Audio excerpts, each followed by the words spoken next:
Assalamualaikum warahmatullahi ta'ala wabarakatuh. Our Executive Vice President, my intern brother, Dr.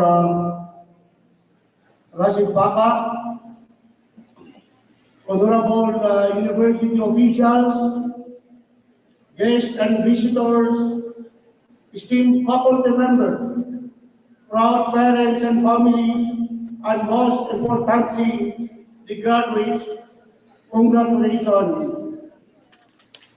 Today is a day of celebration. For students, it marks the achievement of your hard work. For teachers, it is a manifestation that their guidance has designed the future. And for parents, well, I know they are happy because it is the day they finally stop paying tuition. But graduation is not just about receiving a diploma. It is about stepping into a world filled with opportunities and challenges. Your theme, sustaining equipoise of technology and moral and spiritual values amidst prodigious change, is powerful because it highlights a crucial balance, embracing progress without losing sight of integrity and values. Let me take you back to my high school days at Mindanao State University Science Training Center, now MSU ISET, Institute of Science Education, Science High School. I remember one of our professors asking, what is your dream or ambition in life? Most of my classmates answered that they wanted to be governor, congressman, mayors, or politicians. Only few wanted to become academicians. But when it was my turn, I answered, I want to be a businessman.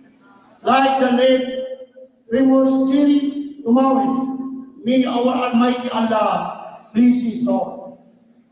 For those unfamiliar with him, Jerry Tumawis was a known and respected businessman in Marawi City and Lanao del Sur, and even in Iligan City. He had served as a president of the Marawi Chamber of Commerce and Industry, where I also became a president of the Marawi Chamber of Commerce and Industry 2 years ago. Almost everything that the people of Marawi City and Lanao del Sur needed, basic needs, food and drinks, supplies, and even cement and other essentials could be brought from his businesses. Right now, I am almost operating a business like he had before. He was not just earning for himself, he was helping the community while making a living. That inspired me, ladies and gentlemen. At the time, many of my classmates probably thought business is just about money. But business, when done right, is about creating opportunities, creating jobs and employment, providing services, and making an impact. I did not start big. I started small. I built a delivery business in Marawi City and Lanao del Sur called Lanao Cargo Logistics and Services, and become the business partner of Air 21 and Federal Express, where my delivery boy used a bicycle to transport packages for our customers. It was not easy.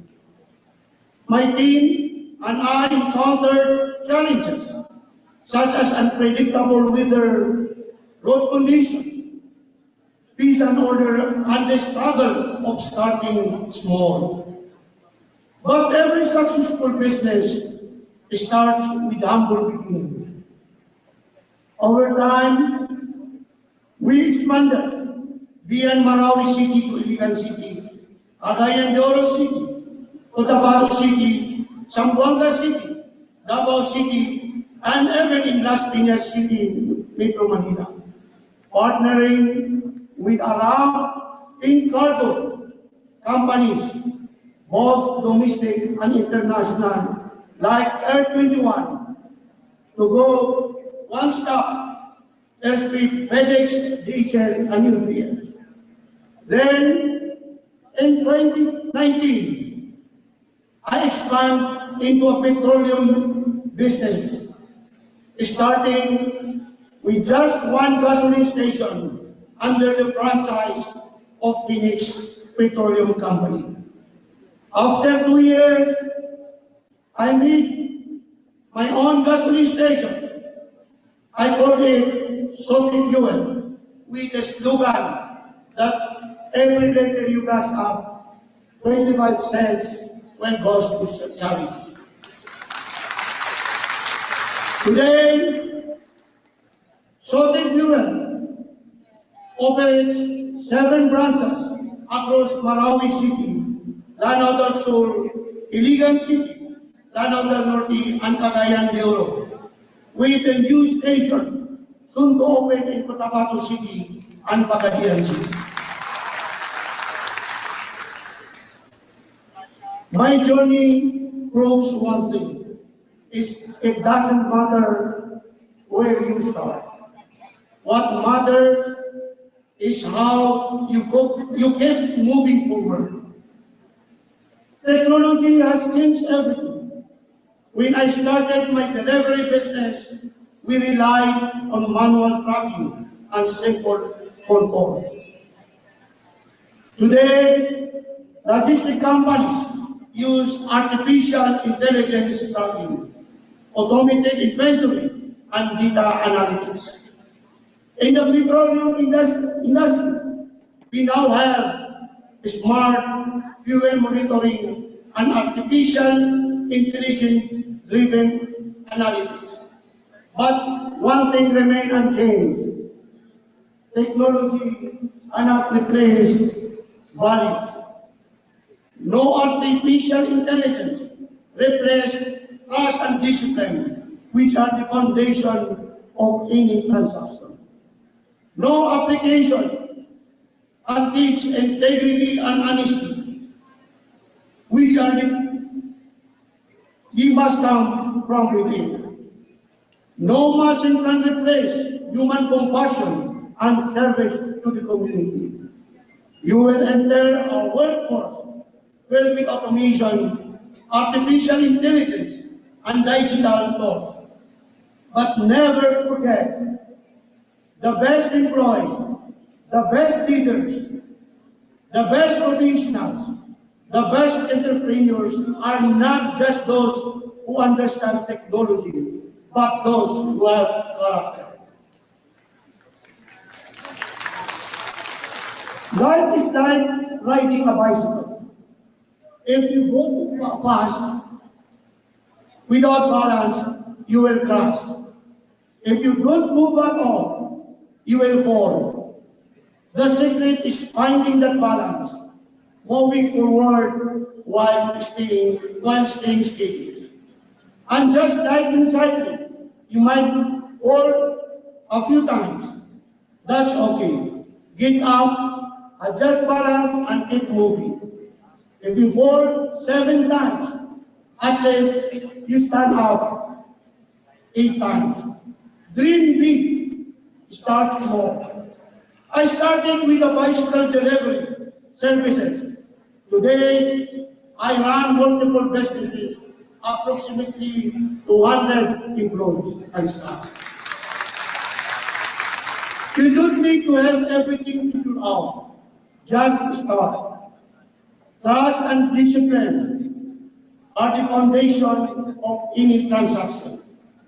No matter how big your business or career becomes, without trust and discipline, success will not last. Never stop learning. Just because you are graduating does not mean you stop learning. The most successful people continue to educate themselves every day. Work is meaningless. It does not benefit others. No matter how much money you make, if your family, your relatives, friends, and community do not benefit from your success, then what is the true value? Be God-fearing. Always remember God in everything you do, and He will guide your path.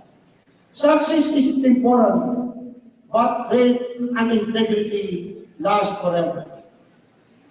Your greatest asset in the world is your mindset.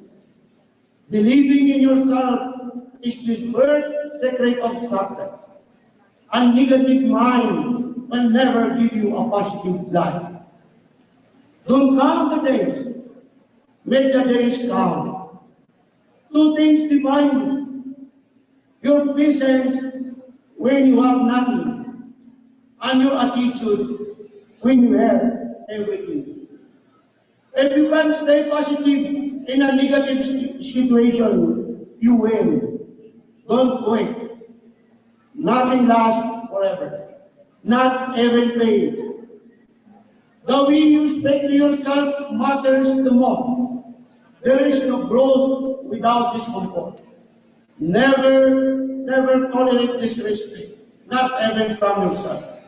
Better days are coming. Be patient, no regrets in life. Just listen, learn. Congratulations, graduates, and as you leave these institutions, remember the future is yours to shape. This is not the end, but it is the beginning of your another chapter in life. Go out there, embrace change, uphold your values, and create a future you'll be proud of. Thank you, and I pray for your success. Assalamualaikum warahmatullahi wabarakatuh.